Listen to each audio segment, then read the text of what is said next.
महाभारत में अनुशासन पर्व में पितामह भीष्म कहते हैं कि यदि 12 साल तक लगातार एक कार्य किया जाए तो वो कार्य सिद्ध हो जाता है। गोकुल में एक अद्भुत भक्त हुए कृष्णदास जी, ये उन्होंने सुन लिया, उनके मन में भाव आया। वो गए माला बना करके ठाकुर जी के पास, बोले ठाकुर जी 12 साल तक लगातार माला पहनाने आऊंगा, 13वें साल की जब सुबह होगी तो आपको माला पहनने मेरी कुटिया में आना। अब कृष्णदास रोज माला बनाते, रोज ठाकुर जी के पास ले जाते और रोज ठाकुर जी को याद दिलाते कि आज इतने दिन हो गए। अब 12वें साल का आखिरी दिन था। ठाकुर जी को बोले ठाकुर जी कल आपकी बारी है, कल 13वें साल की पहली सुबह है, और यदि कल आप नहीं आए तो मैं कभी आपके पास नहीं आऊं। भोजन की तैयारी की, सारी रात लगे रहे। सुबह प्रातः काल इंतजार करने लगे कि ठाकुर जी अब आएंगे अब आएंगे। शाम हो, ठाकुर जी नहीं आए। आ गया गुस्सा, सारा 56 भोग उठाया, अपनी पोटली में बांधा और देख करके मंदिर की तरफ, कोई नहीं है, कृष्ण विष्णु पत्थर की मूर्ति है वो, सुनता तो आज आ जाता, सुनता ही नहीं है। और बड़बड़ाते हुए जा रहे हैं। आगे से गैयों का एकदम झुंडा लगातार। तो एक बालक आवाज दे रहा है, अरे बाबा सुनो, रुको, इतनी सारी गैया आ रही हैं, टक्कर लग जाएगी, धक्का लग जाएगा, गिर जाओगे, रुक जाओ थोड़ी देर। रुक गए कृष्णदास जी।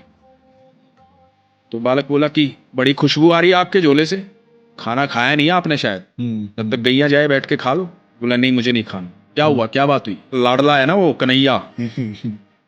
अरे बहुत नखरे हैं उसके, 12 साल गया हूं माला पहनाने, एक दिन बोला था एक दिन मेरे पास आ जाना, नहीं आया, सुबह से लेकर के शाम हो गई, अब जा रहा हूं यहां से। तो बालक बोला बाबा इतना गुस्सा क्यों हो रहे हैं, मुझे भी भूख लगी, मैंने भी सुबह से कुछ नहीं खाया, सुबह से गैया चरा रहा हूं। तो बोला कि मुझे भी आप खिला दो। बोला खा लो। बोला आप देख नहीं रहे मेरे तो हाथ गोबर में सने हुए, मैं कैसे खा लूं, आप अपने हाथों से खिला दो। अब एक एक कोर खुद खा रहे हैं, एक एक कोर उस बालक को खिला रहे हैं।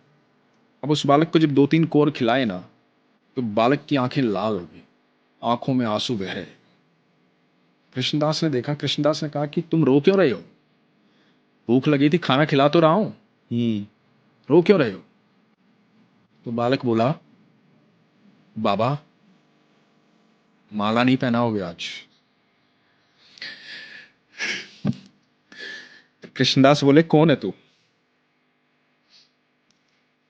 मैं ही तो हूं, तुम्हारा कृष्ण। बोला बाबा जब तुम माला पहनाते हो ना, मुझे ऐसा लगता है कि मेरा आलिंगन कर रहे। आज सुबह से वो आलिंगन महसूस नहीं हुआ, सुबह से इंतजार कर रहा था। भक्तों ने बहुत भोग लगाया पर मैंने किसी के हाथ का खाना नहीं खाया, मुझे मेरे कृष्णदास के हाथों से खाना खाना था।